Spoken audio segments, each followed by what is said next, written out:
Hey guys, आज हम इसी वीडियो में देखेंगे blood and body fluid. Main जो ब्लड कंपोनेंट है वो के मतलब उसमें क्या क्या चीज़ें ऐसे मिक्स होती हैं, उसके कंपोजिशन देखेंगे, उनके काम देखेंगे। ठीक है, तो ये माइक्रोबायोलॉजी से लिया गया है, 3rd सेमेस्टर। तो बच्चों इसमें फंक्शन आपको नहीं मिल पाएंगे क्योंकि अभी मैं इसका जो है दूसरा वीडियो इसी के जस्ट बाद अपलोड करूँगी, क्योंकि इससे वीडियो लेंदी हो जाएगा। इसलिए अभी हम सिर्फ ये ब्लड के बारे में देखेंगे, ब्लड और ब्लड बॉडी फ्लूइड के बारे में देखेंगे। ठीक है, तो अगर आप लोग लाइक नहीं करते हैं तो जब भी आप वीडियो देखें तो प्लीज़ लाइक करिए और सब्सक्राइब भी करिए। सब्सक्राइब के बगल में जो बेल आइकन है उसे भी प्रेस कर दीजिए, जिससे कि इसी तरीके की वीडियो से आप लोग लाभ उठा पाएँ, है ना। तो लाइक तो आप करते ही नहीं हैं, पता नहीं क्यों, ऐसा क्या नाराज़गी है आपकी। तो चलिए स्टार्ट करते हैं। Introduction of blood and body fluid. तो बॉडी क्या है? एक बॉडी, ये जो ब्लड है वो हमारी, blood is body fluid. Blood क्या है? बॉडी फ्लूइड है किसका? Human and other animals. ठीक है, जो भी डिलीवर्ड होता है नेसेसरी सब्सटेंस को, तो ब्लड क्या है? हमारा एक बॉडी फ्लूइड होता है। ह्यूमन और जो भी अदर एनिमल्स होते हैं उसमें जो ब्लड होता है एक बॉडी के फ्लूइड की तरह होता है। फ्लूइड ही होता है, मतलब उसमें बहुत सारे कंपोनेंट होते हैं जो कि हम देखेंगे। और ये क्या करता है? बहुत नेसेसरी जो हमारे बॉडी के लिए रिक्वायरमेंट होती है, ऐसे सब्सटेंस या ऐसे पोषक तत्वों को डिलीवर्ड करता है। ठीक है, जो जिसमें कि जैसे कि ये है न्यूट्रिएंट हो गए, यानी कि पोषक तत्व हो गए, कुछ ऑक्सीजन्स हो गए। ठीक है, जो कि हमारी सेल तक पहुंचाता है। न्यूट्रिएंट को और ऑक्सीजन को हमारे कहाँ तक पहुंचाता है? सेल तक पहुंचाता है, बॉडी के हर टिश्यू तक पहुंचाता है। और वहाँ से जो मेटाबॉलिक वेस्ट प्रोडक्ट होता है उसको भी वहाँ से, जो सेम सेल को उसने ये सब पहुंचाया था, वहीं से क्या करता है? वेस्ट प्रोडक्ट को भी बाहर लाता है। ठीक है, तो ब्लड जो होता है वो किसका बना होता है? Blood is composed of blood cells. ठीक है, तो ये क्या होता है? ब्लड सेल्स से बना होता है in a liquid call a blood plasma. ठीक है, यानी कि जो ब्लड प्लाज्मा जिसे बोलते हैं ना, उसमें से जो निकली हुई ब्लड सेल्स होती हैं उसी से ये ब्लड बनता है। ठीक है, देखिए मैंने आपके लिए हिंदी में भी नोट्स यहाँ पे को डाल रखा है, अगर आपको जो भी समझ में आ जाए उसी से आप समझ सकते हैं, जो भी आपको ईजी लगे। ठीक है, ये हम इंट्रोडक्शन अभी देख रहे हैं। तो अब प्लाज्मा क्या है? Plasma which constitutes 55% of blood fluid. तो प्लाज्मा क्या है? जिसमें कम से कम 55% क्या रहता है? ब्लड फ्लूइड रहता है। ठीक है, इट मोस्टली वाटर 92%, यानी कि इसमें ज़्यादातर वाटर होता है। कम से कम 92% इसका वॉल्यूम, मतलब 92% तो वाटर होता है।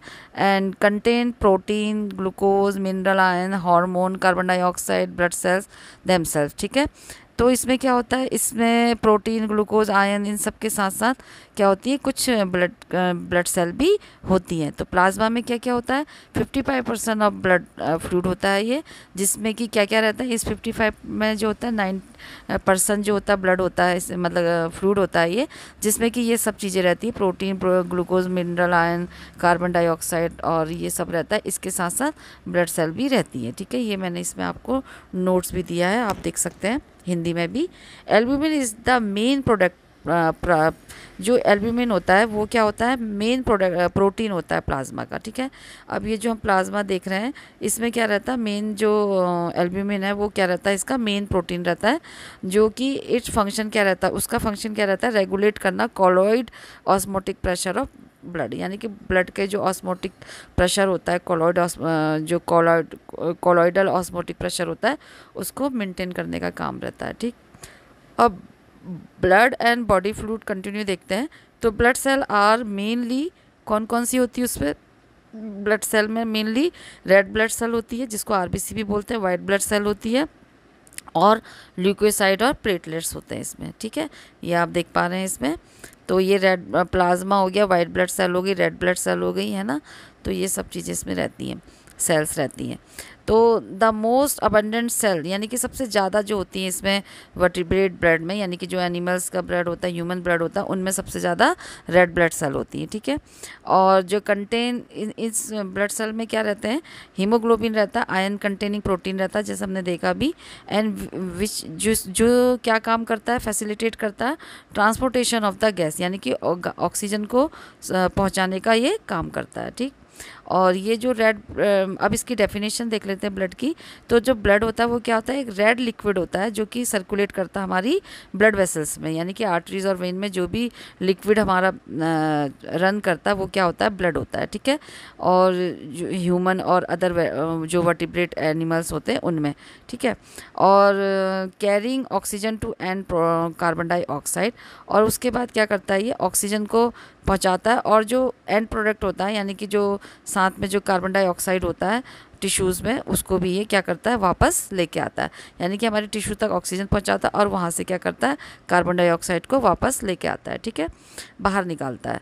और द मेन जो इसका कॉन्स्टिट्यूएंट्स होता है ब्लड का, वो होता है लिक्विड प्लाज्मा, यानी कि उसको ब्लड सीरम भी बोलते हैं। और वेरियस टाइप ऑफ सेल होती हैं जो कि इसमें क्या करती है, फ्लोट करती रहती है, तैरती रहती है, यहाँ जैसे आप देख पा रहे हैं, ठीक है। और out of the total extra cellular fluid present around the cell, मतलब जो हमारा जो सेल होता है उसके अराउंड में कम से कम जो होता है वो 30 to 35% ऑफ लिक्विड होता है, जो कि क्या कौन बनाता है उसको, जो ब्लड जो होता है वो कम से कम 30 to 35% लिक्विड को हमारी जो सेल्स होती है उसके अराउंड में प्रेजेंट रहता बनाता है, एक्स्ट्रा सेलुलर फ्लूइड बोलता है उसको, ठीक है। और बाइंग वेट, यानी कि जो हमारा वेट होता है ह्यूमन बॉडी का, तो ह्यूमन ब्लड उसका कितना होना चाहिए, 70% होना चाहिए होता है। और आउट ऑफ विच 50%, जिसमें से कि 50% तो वाटर होगा जो कि प्रेजेंट रहता है इनसाइड द सेल, यानी कि सेल के अंदर, यानी कि बाहर को एक्स्ट्रा सेलुलर फ्लूइड बोलते हैं ना, तो जो अंदर होता है इंट्रा सेलुलर फ्लूइड वो 50% तक होता है। और 15% जो होता है वो इंटरस्टिशियल वाटर होता है। एंड वहीं पे जो है 5% वाटर जो होता है प्रेजेंट होता है कहाँ पे, ब्लड प्लाज्मा में, ठीक है। ये आप इसमें से हिंदी वाले में भी समझ सकते हैं। अब इसके कंपोजिशन क्या होते हैं प्लाज्मा के, यानी कि जो ब्लड सीरम है उसमें होते हैं वाटर होगा, डिज़ोल्व सेल होती है, और डिज़ोल्व गैस सॉलिड्स होता है, और डिज़ोल्व ये जो न्यूट्रिशन होते हैं उसमें, और एक्सक्रीटरी मटेरियल होता है, ब्लड कॉर्पस्कल्स होते हैं, और थ्रोम्बोसाइट्स और प्लेटलेट्स होते हैं, ठीक है।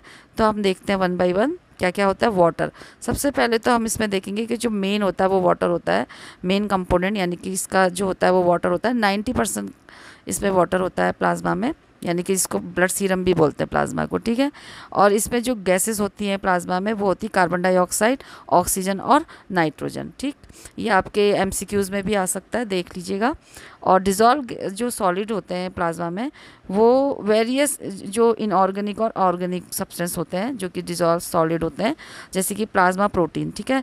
जो प्लाज्मा प्रोटीन में क्या क्या होता है, जैसे फिब्रिनोजन हो गया, ये जो फिब्रिनोजन हो गया, ग्लोबुलिन हो गया, एल्ब्यूमिन हो गया, एंटीबॉडीज़ होगी, enzyme, hormones and waste material, ठीक है। जो waste material produce due to metabolic activities of the various organ, जो कि वेरियस ऑर्गन के मेटाबॉलिक एक्टिविटी के से जो होता है, जो प्रोड्यूस वेस्ट मटेरियल होता है वो भी साथ में होता है इन सब के साथ में, डिज़ोल्व सॉलिड्स के साथ में, ठीक है।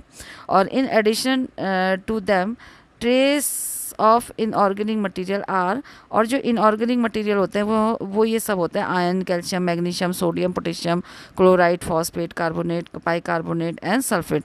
तो ये क्या, ये कौन से होते हैं, ट्रेस ऑफ इनऑर्गेनिक मटेरियल होते हैं, ठीक है, जो कि क्या होते हैं 90% रहता है इसका। फिर है न्यूट्रिएंट्स मतलब जो पोषक तत्व होते हैं। तो न्यूट्रिएंट क्या होते हैं, ये होते हैं एंड प्रोडक्ट्स ऑफ फूड, यानी कि जो हम फूड लेते हैं उसका एंड प्रोडक्ट, यानी कि जो भी पचने के बाद जो बनता है वो जो हमको किसके रूप में मिलता है, न्यूट्रिएंट्स के रूप में, ठीक है। विच आर पास, जो ये इसके जो न्यूट्रिएंट होते हैं वो कहाँ पास होते हैं, which are pass from the intestine, ठीक है। इंटेस्टीन से कहाँ पास होते हैं, ब्लड में, और फिर वहाँ पे क्या होते हैं, वो ब्लड के थ्रू क्या होते हैं, डिस्ट्रीब्यूट होते हैं हमारे मैनी रिमेनिंग जो ऑर्गन्स होते हैं उसमें होते हैं, ठीक है। While many remaining as a part of blood, और उसके बाद जो रिमेनिंग होता है वो हमारे ब्लड में ब्लड का एक पार्ट हो जाते हैं, ठीक है।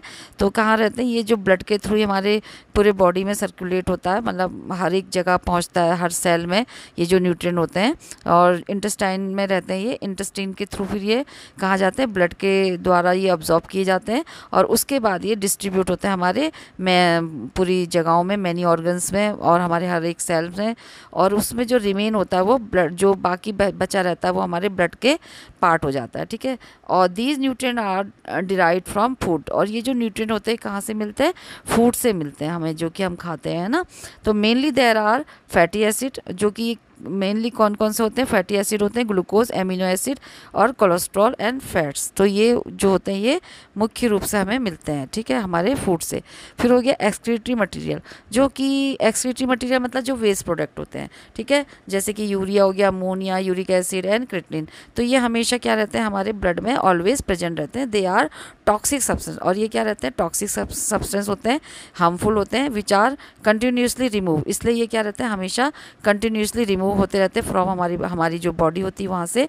किसके थ्रू होते हैं, वेरियस जो हमारे ऑर्गन्स होते हैं वहाँ से, जो भी इससे निकलने वाले जो वेस्ट प्रोडक्ट हमको आउट करने वाले, रिमूव करने वाले ऑर्गन होते हैं, वहाँ से ये कंटिन्यूसली रिमूव होते रहते हैं, ठीक है, अदरवाइज हार्मफुल होगा। फिर उसके बाद है द ब्लड कॉर्पस्कल में होगा, इसको ये जो होते हैं एलिमेंट जो होते हैं ये call forms element which comprise, ये होते हैं रेड आरबीसी होती है, डब्ल्यूबीसी होती है इसमें। तो आरबीसी जो होती है यानी कि रेड ब्लड सेल जो होती है वो रेस्पिरेटरी गैसेस को कैरी करती हैं, और जो वाइट डब्ल्यूबीसी होती है यानी कि उसका काम करती है ना, और वो पहुंचाती है, रेस्पिरेटरी गैसेस को कैरी करती हैं। और जो वाइट ब्लड कॉर्पस्कल होते हैं वो क्या करते हैं, ये एज ए फेगोसाइट्स का काम करते हैं और इम्यूनाइजिंग एजेंट का काम करते हैं, यानी कि एंटीबॉडीज़ वगैरह को क्रिएट करने का। और तीसरा हो गया थ्रोम्बोसाइट्स प्लेटलेट्स, तो ये जो होते हैं थ्रोम्बोसाइट्स और प्लेटलेट्स जो होते हैं ये कोएगुलेंट का काम करते हैं, यानी कि क्लॉटिंग करने का काम करते हैं, ब्लड को क्लॉट करने का, ठीक है, कोगुलेशन का काम करते हैं, ठीक है। When the blood flow through the blood vessels, जब हमारा ब्लड जो होता है ब्लड वेसल्स के थ्रू फ्लो हो रहा होता है तो ये क्या करते हैं, उसको क्लॉटिंग का काम करते हैं जब उसकी ज़रूरत होती है, ठीक है। इस coagulation is prevented by presented of an anti coagulant call heparin. तो ये जो कोगुलेशन होता है ये क्यों होता है, ताकि जो होता है ये प्रिजर्व कर, मतलब by the presence of anti coagulant, जो कि इसमें हेपरिन होता है ना, उसके वजह से क्या रहता है, ये इसको प्रिवेंट करके रखता है कोगुलेशन को, यानी कि कोगुलेंट नहीं होने देता है, ठीक है। ये जो थ्रोम्बोसाइट्स और प्लेटलेट्स होते हैं जो कि कोगुलेशन का काम करते हैं ब्लड में, तो जो ये हेपरिन होता है ना वो क्या करता है, वो भी प्रेजेंट रहता है, जो कि इसको कोगुलेंट होने से बचाता है, यानी कि उसको जमा नहीं होने देता। अगर वो क्लॉट फॉर्मेशन में हो जाएंगे, जम जाएंगे, तो वो कैसे पास होंगे, है ना, ब्लड में। तो ये एक प्लाज्मा है, देख लीजिए, और ये सीरम है। प्लाज्मा सीरम में दोनों में डिफरेंट है, मतलब डिफ्रेंशिएट किया गया है कि प्लाज्मा में क्या होता है, ये जो प्लाज्मा होता है एंटी कोगुलेंट्स आर नीडेड, इसमें जो होता है एंटी कोगुलेंट्स की ज़रूरत होती है, ठीक है, प्यूरिफिकेशन के लिए। और इसमें क्या होती है, एंटी कोगुलेशन की ज़रूरत नहीं होती है। और ये जो होता है it can be prepare as, ये जो होते हैं it can be prepare as soon as it has been mix thoroughly. अगर इसको मिक्स किया जाता है तो ये जल्दी से क्या हो जाता है, प्रिपेयर हो जाता है बहुत जल्दी। और ये क्या होते हैं, इसमें जो सीरम होता है उसमें उसको प्रिपेयर होने में टाइम लगता है, एटलीस्ट 30 मिनट का उसमें टाइम लगेगा, ठीक है। इसमें फिब्रिजन जो होता है, फिब्रिनोजन प्रेजेंट होता है, इसमें फिब्रिनोजन जो होता है वो फाइब्रिनोजन जो होता है वो एब्सेंट होता है सीरम में, ठीक है। इसमें प्लेटलेट सेल जो होती है यानी कि डब्ल्यूबीसी जो होती है, इसमें जो इसका जो फ्रैक्शन होता है उसके वजह से कंटामिनेटेड हो सकती हैं, यानी कि, ठीक है। और ये जब ये जो होती है क्लियर होता है, इसमें क्लियर सैंपल होता है, और ये जो सेल होती है ये क्लियर सैंपल और depletion of the cell and cell remains but latent clotting can lead to fibrin formation, ठीक है। इसमें क्या होती है, सेल की कमी हो जाती है, और जो कुछ बची हुई सेल होती हैं, क्लियर सैंपल ये रहता है, जो बची हुई सेल भी रहती है, बट ये जो होती है ये रहती हैं। इसके अलावा ये क्लॉटिंग जो होता है जब तब हो जाता है जब ये फिब्रिन जो होता है फॉर्मेशन में आ जाता है। Latent clotting can lead to fibrin formation. तो ये क्लॉटिंग कब कर सकता है, जब ये फिब्रिन का फॉर्मेशन होता है, तो ये क्लॉटिंग का काम भी कर सकता है, ठीक है, सीरम। उसके बाद हो गया composition of ion and represent of the circulating blood, ठीक है। अब ये जो प्लाज्मा होता है ये किसको रिप्रेजेंट कर रहा है, इसमें जो ये आयन का जो इसमें कंपोजिशन रहता है ना वो किसको रिप्रेजेंट कर रहा है, सर्कुलेटरी ब्लड को, ठीक है। इसमें clotting retraction element potassium level relative to its plasma value, ठीक है।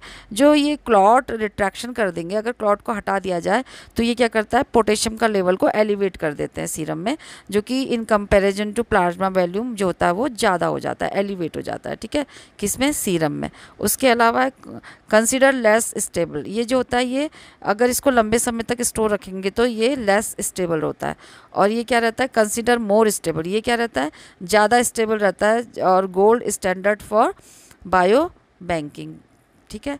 अब मैंने देखिए ये जो अभी मैंने आपको वो ये जो मैंने दिखाया आपको, इसको मैंने हिंदी में भी यहाँ पे बना दिया इन्हीं को, ठीक है। यही वही पॉइंट है जिसको मैंने यहाँ पे हिंदी में भी कर दिया, सीरम और ये प्लाज्मा को यहाँ देखिए, ठीक है। तो thank you guys for watching this video, please like share comment and subscribe this channel.